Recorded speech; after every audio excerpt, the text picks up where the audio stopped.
Bàsquet Blaugrana Debat, cada setmana al teu canal de YouTube. Un programa de Ramon Serra, periodista jubilat però no retirat.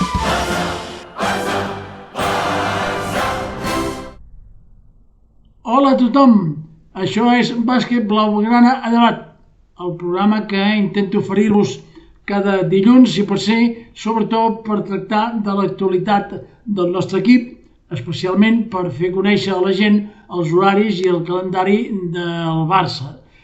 Com sabeu, aquest any a la televisió hi ha hagut molt rebombori. Aquesta setmana juguem ja 3 partits oficials, 2 a Europa i 1 a Espanya. Els 3 seran televisats i al final d'aquest vídeo, d'aquest programa, ja us diré els horaris i a quin canal els podeu veure, no? Perquè em sembla que això us pot ser de gran utilitat. O sigui que al final agafeu un llapis si voleu, refresqueu la memòria o en tot cas passeu una mica aquest vídeo, aquest podcast cap endarrere. Dit això, doncs començo aquest nou programa que ja és el tercer d'aquesta temporada i ho faig, com sempre, amb el salt inicial. Salt! La portada d'avui, doncs, lògicament, ha de ser sobretot encara per la pretemporada.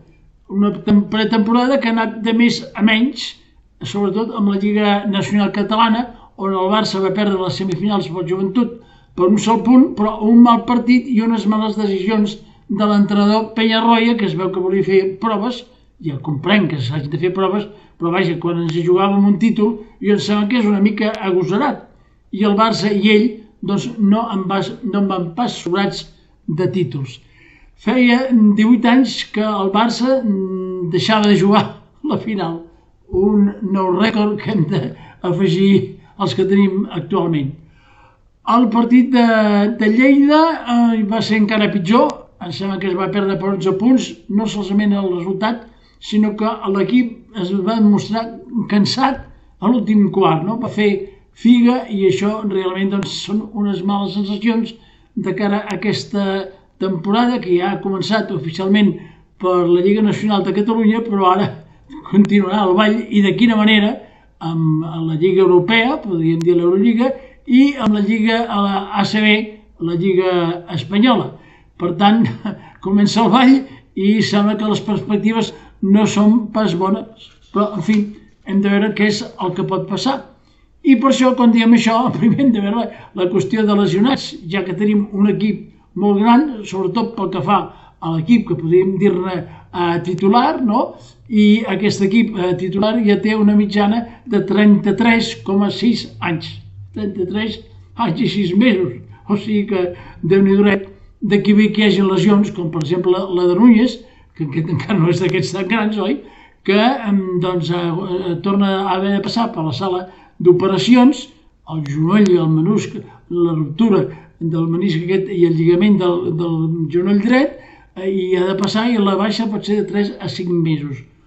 Molt mala sort pel jugador i també pel Barça, perquè el lloc aquest de base és el que sembla que tenim més mal cobert. I si s'hi posa en l'Apro, ajudant a Sato i Marcos, em sembla que patirem perquè l'Apro doncs, no li va bé aquest lloc. Potser s'ho ha de provar amb Claiborne. Algú li pot semblar que això és fort estranyat, però no, Claiborne és un jugador que juga molt bé per ell i també pels altres, com ha demostrat, pot jugar a tots els llocs menys el del pivot alt. Caldrà veure, doncs, com Peñarroya resol aquest penyaclosques, aquest trencaclosques. Bé, m'ha sortit gairebé un acudit aquí, no ho havia pensat, us ho prometo. Bé, em permetreu també que llegeixi aquí els noms que avui aniré citant, perquè com que n'hi ha molts, segur que em faria un embolic. Continuant doncs amb aquests lesionats, hem de dir que Parra i Brizuela sembla que es recuperen de les seves, no sé si lesions, sinó molèsties produïdes jugant amb la selecció espanyola en l'últim campionat europeu. Claiborne sembla que aquestes lesions, tot i que no ha jugat amb cap selecció, són les més fortes, però tampoc ens ha d'estranyar, perquè aquest jugador es lesiona cada 2 per 3 i ha passat molts partits fora a la darrera temporada amb el Virtus. Ja ho sabien els nostres estimats tècnics, però ells sabran què és el que fan quan fitxa la gent per bé que Claiborne és un gran jugador. Això no ho nega ningú. També tenim el cas de Senghelia, que sembla que està bastant cansat, com es va demostrar en l'últim partit. Aquest jugador ha jugat gairebé tots els partits amb Geòrgia, en el campionat europeu. Recordem que va tenir una arrítmia abans de començar el campionat, i ara, doncs, home, si tenia una arrítmia em sembla que havia de descansar. Doncs no, el van fer jugar. Doncs bé, per nosaltres va al pollastre. I el jugador que no s'ha lesionat, lògicament, ha estat Billy Hernán Gómez, que tots sabem que és un jugador bastant fresc, oi? I seria difícil, doncs, que s'immutés per alguna cosa. Per sort ja acaba el contracte aquesta temporada. Bé, la nota positiva, en canvi, són els jugadors d'Abone, Keita, Kusturica, que són els joves i que poden donar-nos un bon cop de mà, jugaran la Lliga 1, que és de sub-22, organitzat per la Federació Espanyola, per tal que aquests jugadors que tenen poques oportunitats es vagin fuejant. Aquest campionat doncs, comença el 15 d'octubre, hi haurà 15 equips, entre ells el Joventut, el Manresa, el Real Madrid i el Barça. Que tinguin sort. Bé, com dèiem, doncs comença el ball europeu i espanyol. El ball europeu comença aquesta setmana dimarts, aquest dimarts, amb el Hapoel, i el Hapoel, que és un dels equips que s'ha reforçat més, jugaran a Sòfia, per la qüestió política, com sabeu, d'Israel, i ha fet el fitxatge de la temporada Misic, que cobrarà 5,6 milions d'euros nets cada temporada, o sigui que una mica més del que cobrem cadascú de nosaltres, m'imagino, no? També podríem tenir Chris Jones, que també és dels jugadors que cobra més, no? I, per tant, doncs, el Hapoel és un equip que es pot donar molta guerra i realment serà molt difícil que el Barcelona pugui guanyar-hi, no? El Hapoel vol arribar a la final fort. Ja que parlem del Hapoel, doncs almenys està contents perquè el Barça no ha seguit la crida, no sé si és el president de la Generalitat, Salvador Illa, o que actuava, penso que més com a delegat del govern espanyol i fanàtic antibarcelonista, que no pas com a president de la Generalitat, que volia que el Barça doncs, no jugués contra el Hapoel, que fes un boicot. Senyor Illa, per què el Barça ha de fer el boicot? No en tenim prou ja de problemes. Si la Lliga Europea decideix que no s'ha de jugar, molt bé, però no ha de ser el Barça qui doncs, faci aquest pas, penso jo. Queda dit. Tornem doncs, a l'aspecte aquest esportiu, d'aquest partit d'aquest dimarts, i doncs, si fos poc divendres tornem a jugar, i fora, al camp del Panathinaikos, no? Que ha fitxat aquest jugador com Shorts, que juga al Paris Saint-Germain, jugadors destacats, la Taman, Num, que és el segon que cobra més, 5,3 milions, l'Esort, que és el setè, Slaukas, o sigui, és un gran equip, aquest està destinat per guanyar l'Eurolliga, no? Si no, serà un gran fracàs.